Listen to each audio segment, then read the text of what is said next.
दिनै सनितपुर जिल्लानि सिङाव थानाय सारिदुवार आनसलिक ब्रह्म धोरोम आफादा फरायसाफोरखौ बरायनाय मोनसे हाबाफारि लादों। देग्लायनि मेट्रिक आनजादाव उथ्रिसार जानो हानाय फरायसुला फरायसुलिफोरखौ माइनावस्रि ब्रह्म धोरोमनि थानसालियाव बरायनाय जायो।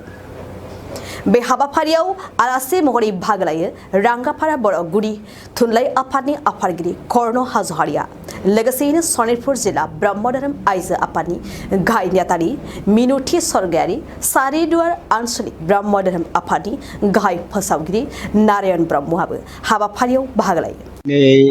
25 जुन लोगोसे आमथिसुवा तिथिखौ लोब्बा लाखिनानै जोंनि सारिदुवार आनसलिक ब्रह्म धोरोम लाइमोन आफादा देग्लाय बोसोरनि 2023 मायथाइनि मेट्रिक आनजादाव उथ्रिसार जानो हानाय फरायसा फरायसुलिफोरखौ जों बरायनाय मोनसे हाबाफारि लादों।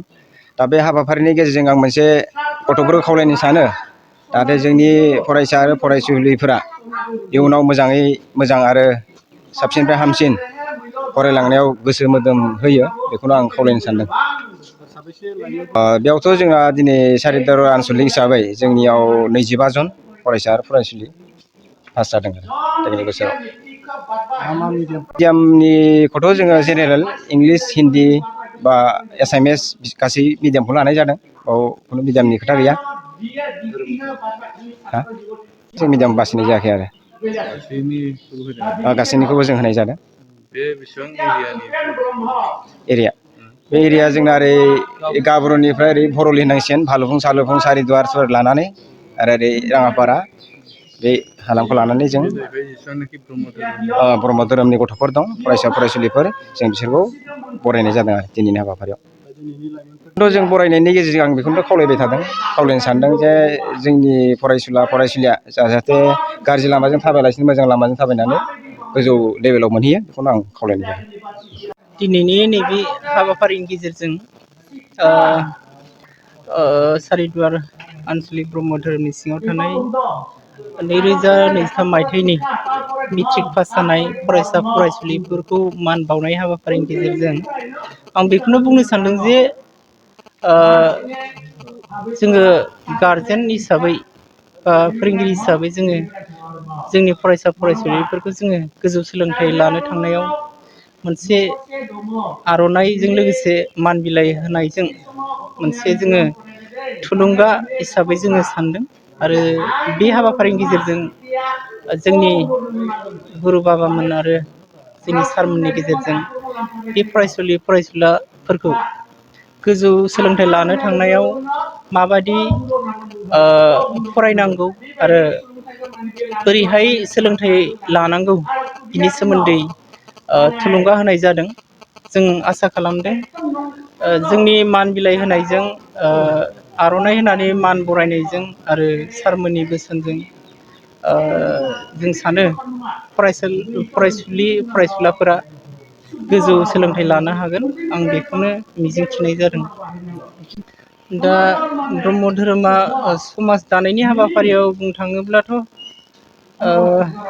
बिदिनो बिनि सिगांनो नैबे हाबाफारिनि सिगाङावबो बिदिनो सोलोंथाइनि सायाव मोनसे सांग्रांथियारि मेल हिसाबै लानाय जादों आरो बिदिनो मोनसे मेल खालामनायनि गेजेरजोंबो गावनि फरायसुलिफोरखौ बा गावनि गथ' गथायफोरखौ बोरै जोथोन लानांगौ आरो माबायदि फरायनांगौ, बोरैहाय गावनि गथ'फोरखौ जोथोन लानांगौ, बेनि सोमोन्दै जोङो गारजेनफोरजों मिट खालामनाय जादों बा सावरायनाय जादों। दा बेखौनो जोङो दिनैनि समाज दानायाव माहारि फोसाबनायाव गोजौ सोलोंथाइ लानो हाब्लासो जोङो सोलोंथाइ समाज दानायाव हेफाजाब होनो हागोन होननानै जोङो सानदों। दा दिनैनि समाव मेट्रिक पास जानायनि उनाव गोबां फरायसा फरायसुलिया फैमाल जानायखौबो नुनो थांदों आरो माखासे फरायसा फरायसुलिफ्रा गोजौ सोलोंथाइ लानो हानायखौबो जोङो नुदों, नुवाखै नङा। दा बियो जाहैबाय न'खरनि अबस्था आरो गारजेनफोरनि। दा बेयाव गारजेनफ्रा बा बिमा बिफाया गावनि गथ' गथायखौ जोथोन लानो थांनायाव फैमाल जादों आरो रांखान्थियाव खायसे न'खरफ्रा दुरबल। दा बेयाव रांखान्थि सौहायैयाव गावनि गथ' गथायखौ गोजौ सोलोंथाइ लानो हानायाव फैमाल जानाय नुनो मोनदों। ओंखायनो फरायसा फरायसुलिफ्रा मोजां बा गोजौ सोलोंथाइ लानो थांनायाव सोरबा गाज्रि फरायसा फरायसुलिजों लोगो मोनफ्लाङोबा बेयाव आगान सुरलांफ्लांनो गोनां जादों आरो बेखिनि। दा जोङो ससियेल एन्टि होननानै बुङोब्ला जेरै जौ जुवा ड्राग्स आरो बिदिनो माखासे फरायसा फरायसुलिफ्रा बै गाज्रि बेबहार खालामग्रा जेनेबा ड्राग्स लाग्राफोरजों लोगो मोनफ्लाङोबा दिनै एसे गाबोन एसेनो बिसोरो बै गाज्रि सुबुंफोरजों लोगो जालांफ्लाङो। दा बेयाव बेखौ जोङो रैखाथि खालामनो थांनायाव जोङो गामि गामि मोनसे आफाद खुंनानै गारजेनफोरखौ जोङो बुजायहैदों आरो बिदिनो उन्दै बैसोआव हाबा लानाय दा बेफोरखौबो जोङो फोरमायदों आरो गारजेनफोरखौ जोङो खावलायदों जे जुमाय लोंनाय आरो गावनि न'खरखौ जोथोन लानो रोङैफोरखौ जोङो एसे माबायदि जोथोन लायोबा गावनि न'खर आरो गावनि गथ' गथाया गोजौ सोलोंथाइ लानो हागोन बेखौ जोङो खावलायबोदों आरो।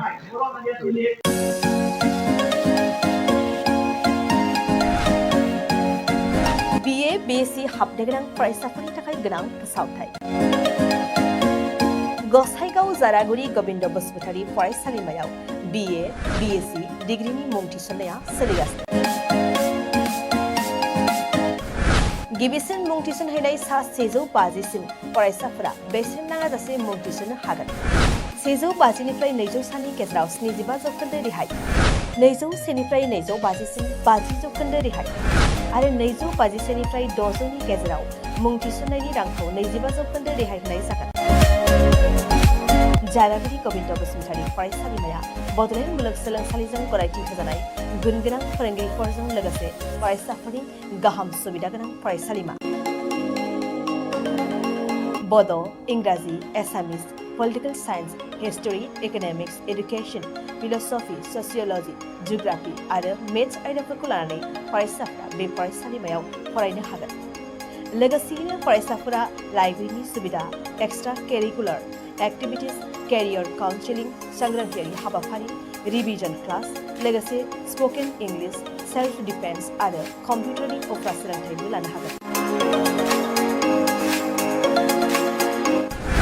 गोनो गोथो मोनदोंब्ला दानो 9706680878 700227129 आरो 7002131754 जानबुं अनजिमायाव जगाजग खालाम।